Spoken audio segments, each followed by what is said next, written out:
you solemnly swear or affirm that the evidence you're about to give will be the truth, the whole truth, and nothing but the truth? I do. Gentlemen, will you sidebar, please? Yes.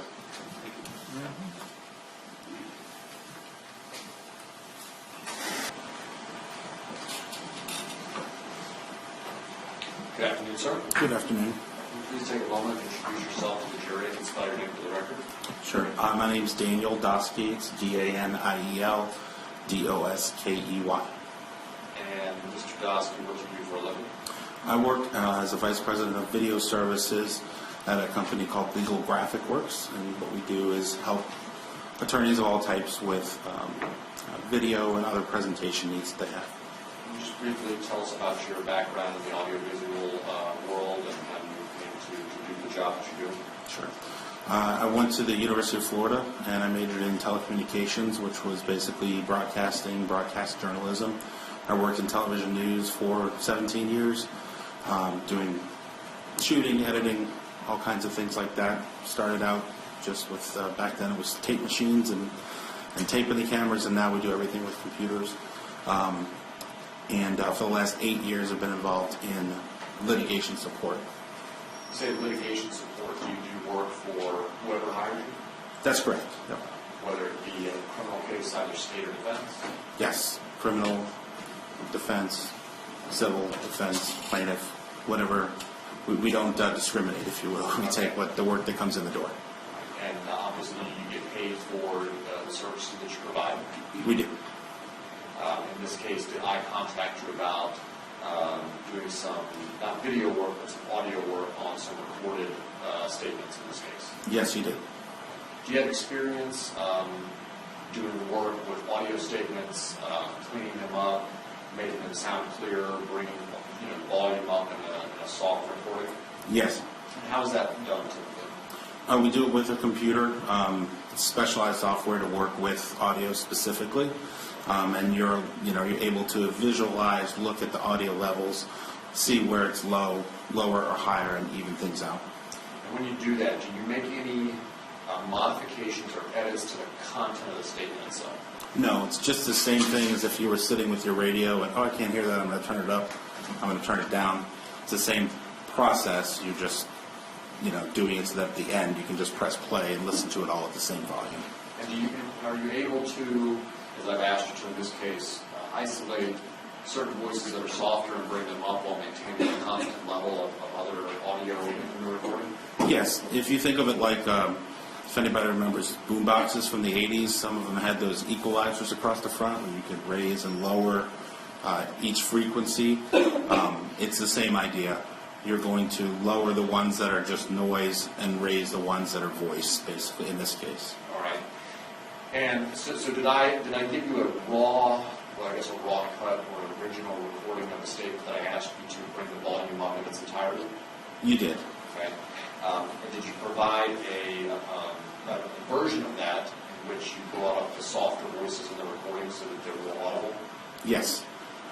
When you did that, was there some other background noise, specifically a dog that was in the recording that I also asked you if you could make a third recording and take the dog out of it? That's correct. And that's the same process as the other. We're just looking for that frequency. If we can isolate the frequency where the dog is and lower that part. So just bring that slider down. And is that, why does that sometimes make the audio easier to listen to? Well, sometimes, you have noise that's competing with voices, so it's just like anything else. If we're having a conversation here in a quiet environment, it's easy to hear one another. If we're having a conversation at a football game where there's 30,000 people screaming, it's going to be a little bit harder because there's all that background noise going on. So all we're trying to do is take out the noise and leave the voice behind. Okay. So the recordings that you provided to the state in this case was one with the volume up and then a third with the dog taken out completely? That's correct. Even though these statements have been modified, again, is any of the content, any of the speech, any of the actual substance of the recording been edited or changed in any way? No, nothing was removed or added. It's just about how we listen to it, how we hear it. Okay. the recordings that you provided, are they still a fair and accurate representation of the original raw cut of the conversation? Yes. At this time, I would enter into evidence states 140, 141, and 142. I would object to the one which has the dog or anything else removed. All right, so the numbers are 141, 142. 140, 141, and 142. Okay. I'm going to overrule that objection, and 140, 141, and 142 will be over objections to one. And that's all the questions I have for Mr. Doskey. Thank you. Cross-examination.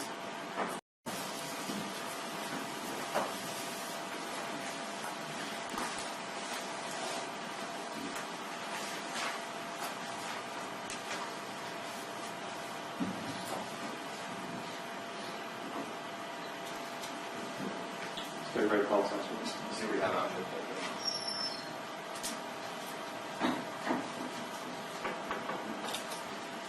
Your Honor, the state's going to call for my purpose. Can we have a brief sidebar? Yes.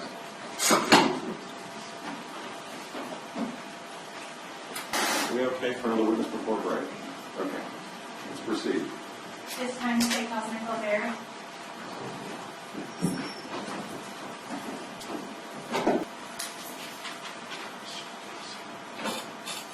Do you solemnly swear or affirm that the evidence you're about to give will be the truth, the whole truth, and nothing but the truth? Yes, I do.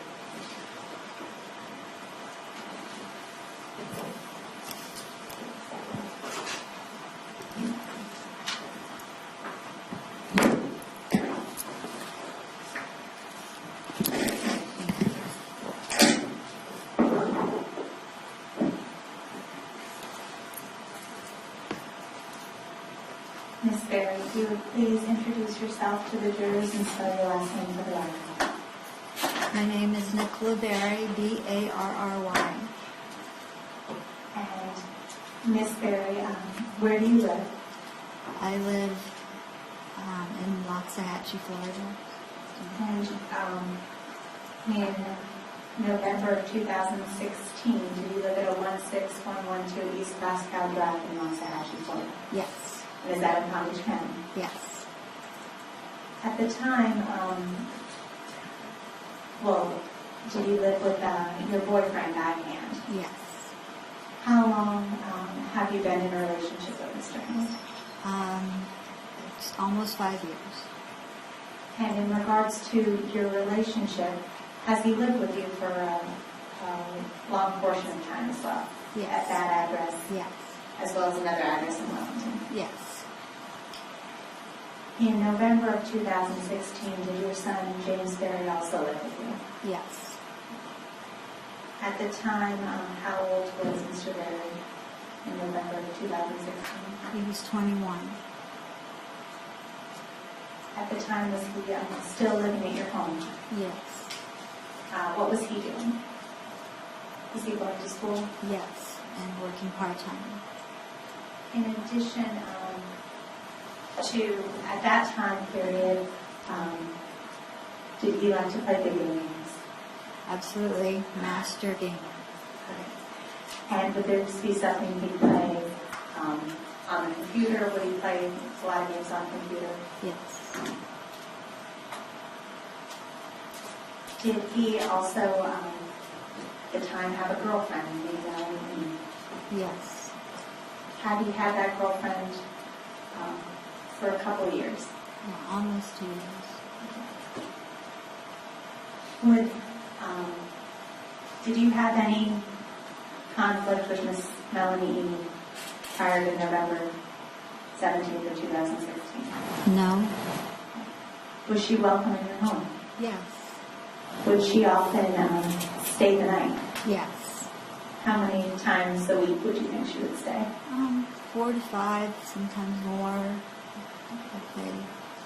Would she be able to do things like laundry at your home? Yes, Did she have full range of the kitchen? yes, Would she often make cookies for James? yeah, she cooked also.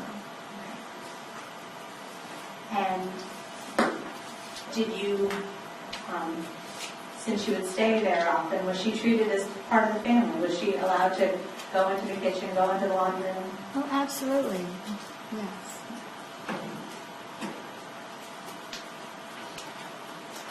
And at the time, did you know her to drive a white Toyota? Yes.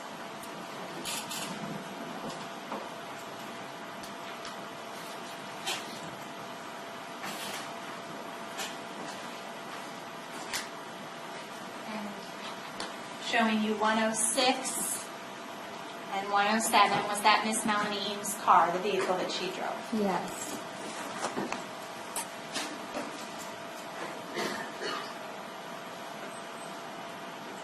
Have you also met her parents? Yes. Have you met Her mother. And so in the course of your son dating Miss Eam, you met her mother and Yes. everything? Yes. Do you see Miss Eam in the courtroom? Yes. Could you please identify her based on her location and what she's wearing? She's wearing a black jacket.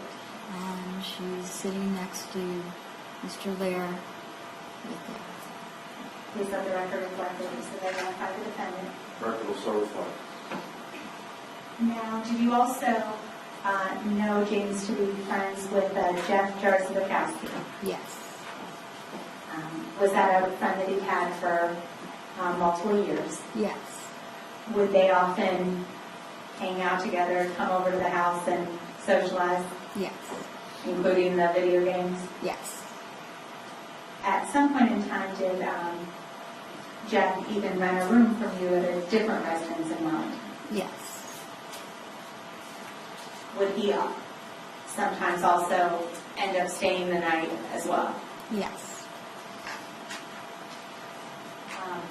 With the video games, did you see your son play video games both with Jeff as well as Miss Eam? Yes. Now, I want to ask you about the night of November 16th of 2016. That night, did you have dinner with your boyfriend, Mr. Hand? Yes. What did you have? What did you do? I cooked a roast. And was it just the two of you that would eat? Yes. Was it common that the kids may fend for themselves or do something different? Yes. Usually they'd go out and get a bite to eat. Did you and Mr. Hand get along with Miss Melanie Eam? Yes. Did you yourself ever have any conflicts with Miss Eam? No. Did you ever see Mr. Guy Hand have any conflicts with Miss Eam? No. Did you involve yourself in your son's relationship with Miss Eam? Yes. I treated her like family. Did you interfere with James and ask her to break up with her? Absolutely not. Now, that night, after you had dinner, was there, without going into what he said, but was there a point in time that Mr. Hand brought to your attention something he saw? Yes. Later on in the night, did you go to sleep? Yes.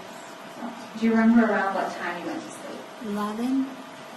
And do you and Mr. Hand share the master bedroom in your home? Yes. Show you the diagram states 11 is where the north compass symbol is. Is that where the master bedroom would be? Yes.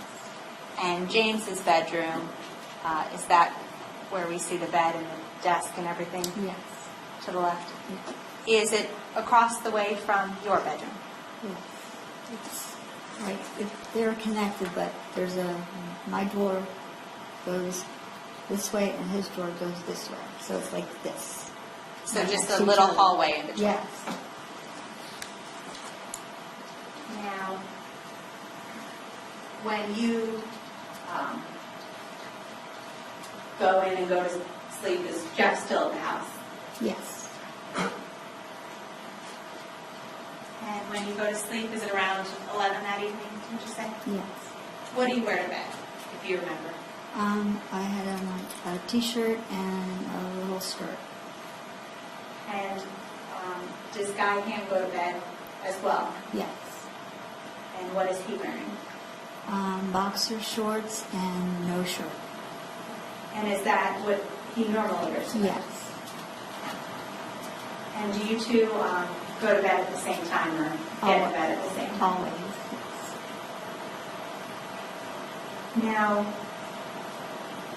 in regards to, I'm talking about the evening of November 16th, when was the last time you'd seen Miss Melanie Eam at your home? The night before. So the 15th. Yes, because yeah, that was the last time I saw her. And that night when she was at your home on the 15th, anything out of the ordinary? Just remember doing laundry. And in regards to the laundry, is that something that she had done multiple times at your home? Yes. Now, I want to talk to you about the early morning of November 17th. Were you awoken by something? Yes. What happened? I just heard screaming, help, help, and call 911 And where are you when you hear this? in the bedroom, my bedroom. Are you still in bed? Yes. Is Guy still in bed with you? Yes. Do you wake up? Yes. Do you see Guy Hand wake up? Yes. What do you do? We immediately run into James's room. And you say we. Does Guy Hand immediately get up and run into? Yes, he was in front of me. And do you follow him? Yes. And at the time that you see Mr. Hand get out of bed, before you go into James's room, does he have any blood on him? No. Does he run into the room just as you are into James's room? Yes.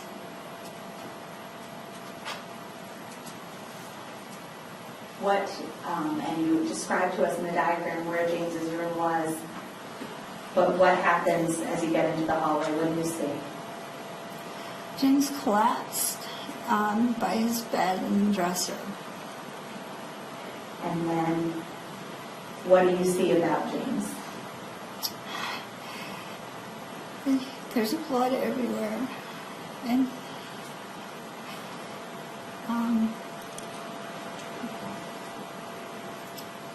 Do you see blood all over James? yeah, right. Does it look There's like... blood, yes. Go ahead. Just Do you see, based on how James is responding, how James looks, does it look like James has been injured? yes. Do Jeff and Guy immediately try to help James? Yes, they picked him up and put him flat on his bed. And I ran for the phone. what did you do once you got the phone? I called 911. And did you go back once you're on the phone with the dispatcher, do you get instructions on how to help James? Yes, I put my phone on speaker and I put it on the bed so they could hear the operator. And does Guy and Jeff, do they do what the operator's saying? Are they Yes. doing what he can hear is being asked? Yes.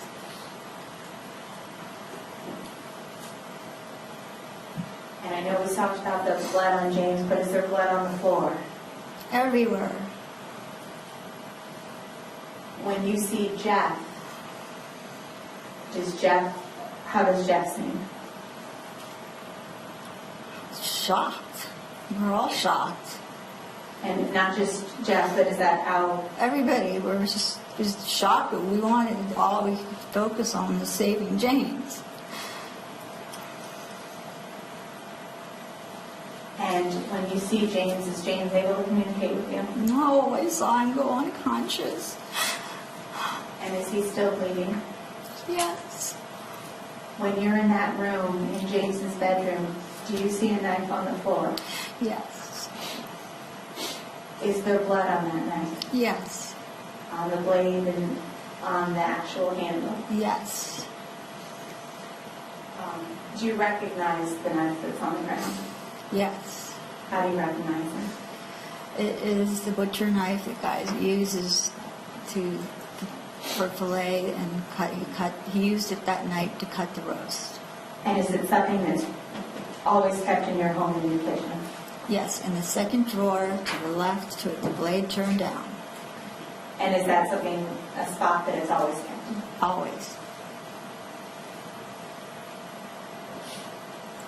And where did you see the knife in the bedroom? It was on the floor next to his bed. And do you, as I know you said you called 911, do you continue to wait for someone to respond? Yes. I turned on all the lights in the house and, still assisting guys is with James doing and pushing on his heart, chest compressions. And does Guy continue to do that until police get there? Yes, he doesn't leave his sight. Do the police and paramedics finally arrive? Yes. When the police come in, are you still in the home? Yes. Do you see the police go to attend to James? Yes. Do they ask you to leave the home? Yes. Do you go outside? Yes. At the time that you go outside, are you still in the pajamas that you described? Yes, and barefooted. Is Guy still in the shorts you described with no shoes, no shirt? Yeah, he had slipped on a pair of shorts before we walked out. Before you got into James' room? Well, no, when we heard the screaming, he always drops his shorts right next to the bed. So he had slipped them on before he went into the room with the screaming. And the shorts, they just simple like basketball gym short type Yes. things? And do you and Guy go outside? Yes. Do you see Guy do anything with the knife? Yes, he put it on the kitchen counter at the end. Did you say anything to stop Guy from picking up the knife? Didn't think, we weren't thinking straight. We were in a terrible state of shock. His son just died.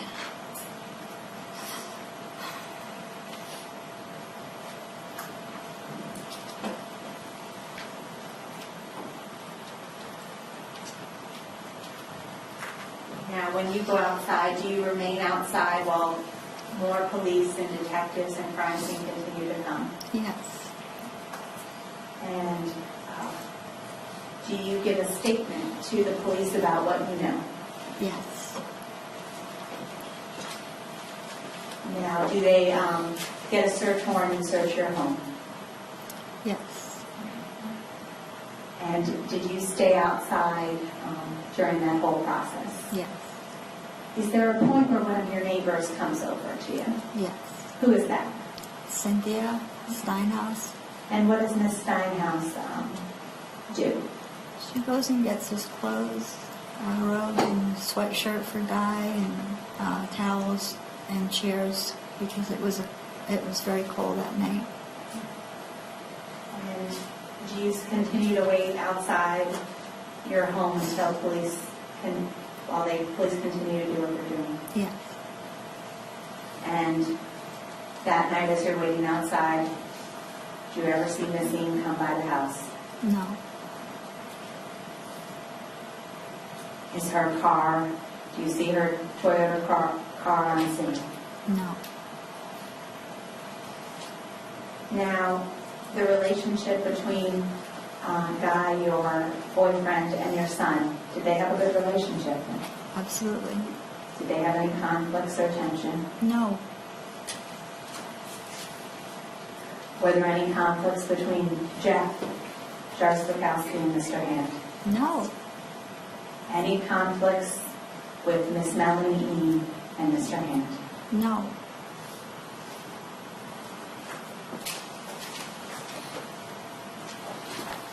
And when you came outside that night, did you leave your cell phone in the home?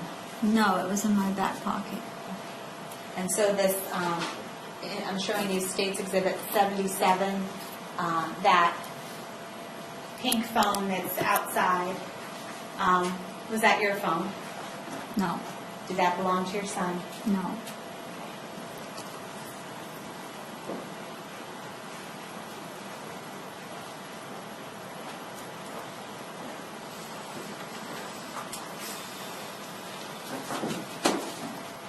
Now, when you went to bed and were at your home, did you notice that pink phone outside before you went to bed? no, Now, as you were walking outside of the home, did you, outside of James's bedroom, did you notice blood throughout the hallway? yes, And in regards to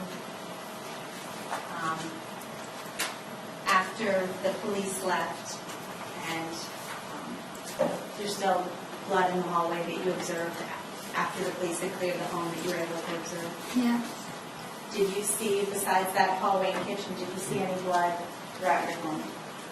no, just from the kitchen to the hallway to his room.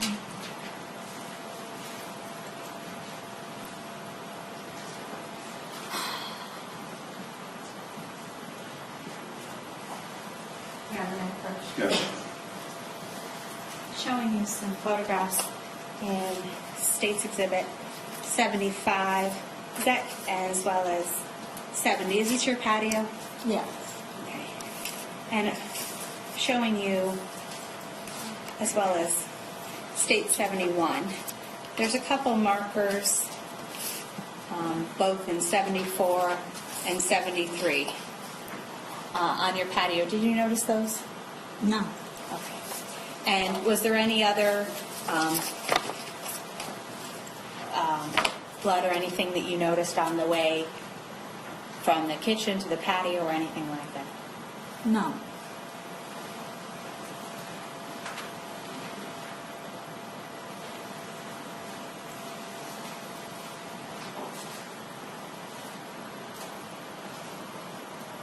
Did you ask Guy Hand to threaten Melanie? no, Did you ask him to threaten her with a knife? no. I have no further questions. Cross-examination. Thank you.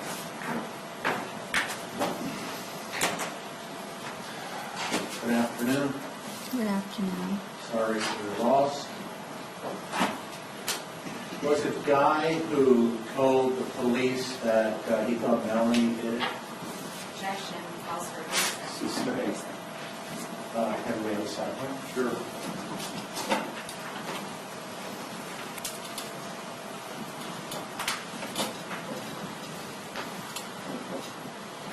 Were you with Guy outside together the whole time? Yes, Did he ever wash his hands? no, Did he ask the police for water? yes, And what did he say to the police if you heard? Objection, calls for hearsay. You want to vote? Sustained. No, thank you. So you saw him get the water from the detective? Or from yes, the police? yes. What did he do with it? He had blood on his face. The mosquitoes were biting him. So what did he do with the He water? just washed part of his face. Did he wash his hands?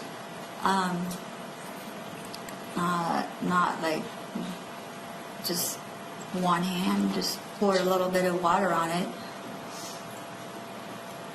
Do you sleep with earplugs? Not every night. Do you sleep with earplugs this night? No, You sleep with blindfold? no,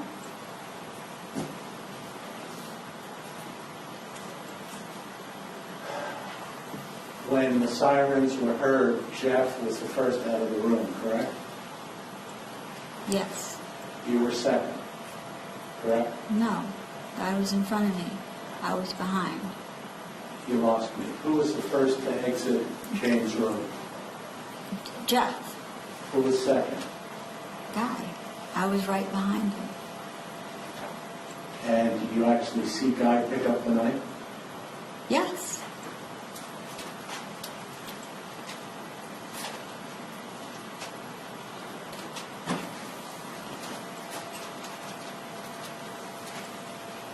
Nothing further. Pretty direct.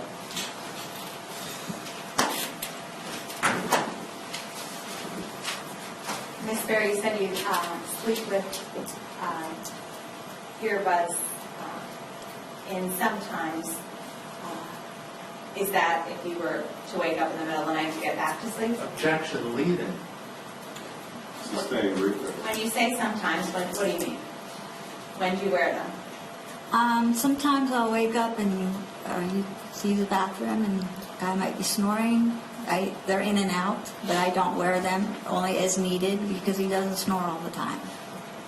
And these ear buds that you would wear, the little, because of you wear them sometimes, are they in different areas of your house?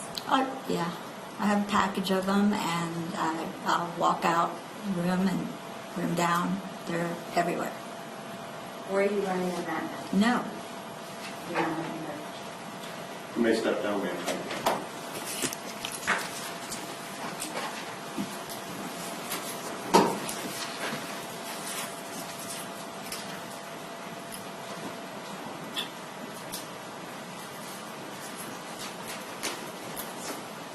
All right, we'll take about a short 5-minute break, and then stretch, comfort break, for each of the jurors.